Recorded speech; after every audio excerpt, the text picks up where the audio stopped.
Reddit. If you have ever been down a Reddit rabbit hole, you know how dark, scary and downright creepy it can be. Welcome to Vertigo. Today, let's explore the dark side of Reddit, starting with some truly creepy confessions. So, sit back, turn off the lights, and let's see what Reddit has to offer.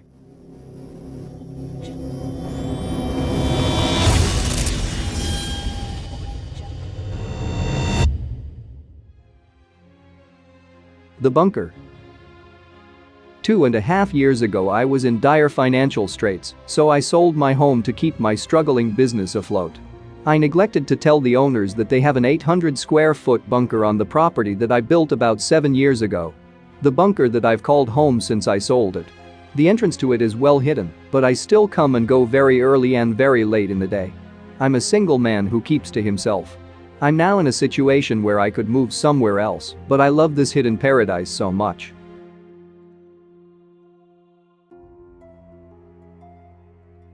I'm putting my extremely profoundly disabled 7-year-old into a residential facility so I can forget he exists. I'm not sorry. I can't tell anyone this, even my therapist. Lambast me if you want, and maybe I even deserve it. I only ask what you would do if you were in my situation. Not what you think people should do. What you would really do.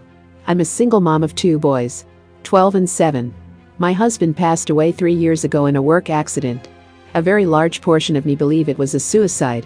I can't see him ever making the mistake he made that caused his death, and he had taken an action just before that which ensured his co-workers weren't in the room. I fully believe he killed himself because of our younger son, and no one will ever change my mind. We were told when I was pregnant that he would have Down syndrome. We could handle that. Even if it was severe. It turned out he has a chromosome deletion. His disorder is kind of rare, so I won't post which specific one, but suffice to say he'll never be anything more than he is now, or has ever been. And what he is nothing. He doesn't appear to have any awareness and never has. His eyes are locked in one position, he doesn't respond to noise, touch, or pain. He is total care. He is capable of nothing. He is tube-fed and on oxygen. He is in diapers, and will be forever. He makes no sounds, no attempts to communicate. He never even really cried as a baby. He has never made an attempt to interact with anyone or his environment.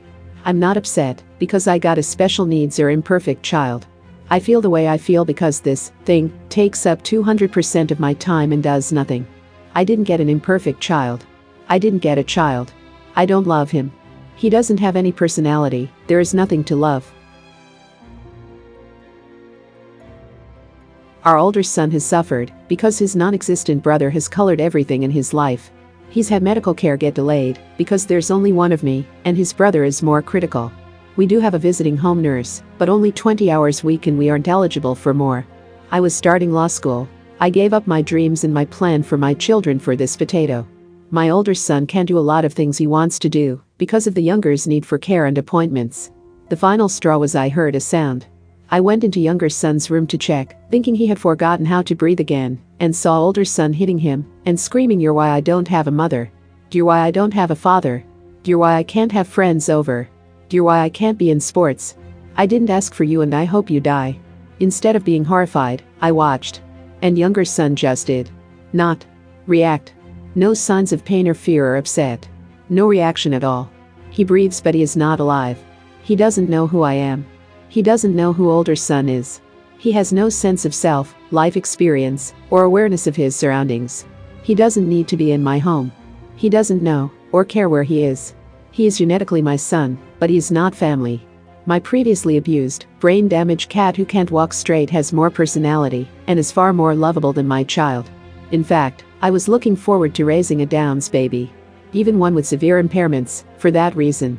With disability can come gifts. This boy is not a gift. He is a genetic mistake I probably should have miscarried and would have definitely terminated if I'd known he would be like this. And the flip side is, if he has awareness, he's miserable. And there is nothing I can do. If he has likes and dislikes, no one knows what they are. If he is in pain, he can't tell anyone. If he wants anything, he can't communicate. He's had every imaginable therapy. Nothing has made a difference. And so, he's leaving our home on the 29th. I feel excited and relieved, and then guilty, because I know we'll be happier with him gone. I just want to never think of him again, and I'm not sorry. And for that, I'm sorry.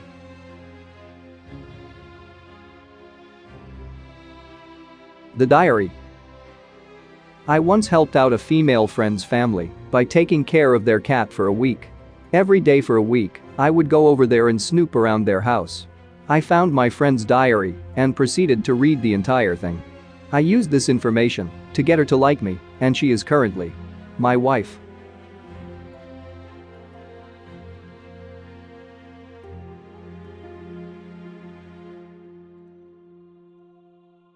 The neighbor. I had a neighbor. She was young and a serious alcoholic.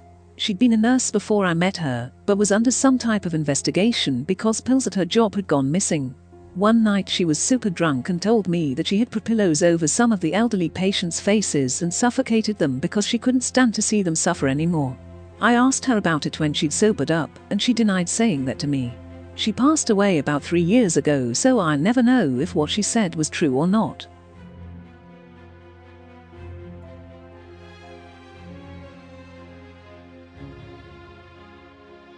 I accidentally killed my brother. Throwaway because a lot of people know that this happened to me. I'm going to leave out a lot of detail too, just so it can't be easily traced back to me. I'm just living with so much guilt. I need to get this out because it's hard to talk about with people that I know. When I was 10, I had a little brother who was 2.5. We spent a lot of time with our neighbors because our moms were friends and they had 4 kids around the ages of my siblings. One day, we were exploring in the wooded area behind our houses and I found a huge rock. It looked like it had smaller shiny rocks in it. It wound up being a piece of cement with metal shards in it, and I thought it was pretty and wanted to take it home. Once we got back to our house though, our mom told us all to pack into the neighbor's car as we were going to Chuck E. Cheese. The rock was heavy, so I brought it with us rather than lugging it home. My neighbors had one of those huge vans that sat like 15 people and had shelves above the seats, so I put the rock in one of the shelves and struggled to do so as it was so heavy. Long story short, my baby brother sat below that shelf. At some point when the van stopped, the rock fell out of the shelf and crushed his little head. It wasn't super gory, but it was bad enough to have killed him right away. Right in front of my mom, me, my brother, sister, and our friends and their mom. At an intersection during a red light. I just remember my mom screaming, "Where did that come from?" and "Oh God, my baby," over and over again. It came out as a whisper at first, but eventually I was about to choke out an audible "me," and I'll never forget the look on my mom's face. It was a mixture of pure grief, knowing my brother was dead. Anger, because I had done something so dumb that it resulted in the death of her youngest child. And compassion, because I know she wanted to hug me and tell me it wasn't my fault. But she couldn't at that time. She's regretted it for years and has apologized to me over and over, but all she said at that moment was, "You killed your brother." I'm 26 now, and it's been 16 years since my brother died, and I'm still in therapy. My family has assured me every day since that it wasn't my fault and nobody blames me, and that's a sweet sentiment, but it was still my fault. It was an accident, but I still directly caused it. That sweet little baby is dead because of me, and I can't escape it. Watching my parents grieve like that was unbearable, and they still feel so much pain. I just can't stand the pain anymore. My whole life has been a wreck since then and I can't seem to get myself on track. I'm a high school dropout who has to leave work at least once a month because of my severe and constant panic attacks. I have full days where I'm paralyzed and can't get myself out of bed. I feel like I should be dead and not my brother. If you read all of this, thank you. It was hard to write. I just need the universe to know that I haven't forgot what I've done, and I want everyone to know that I'm so sorry. I'll never forgive myself and I'll never forget.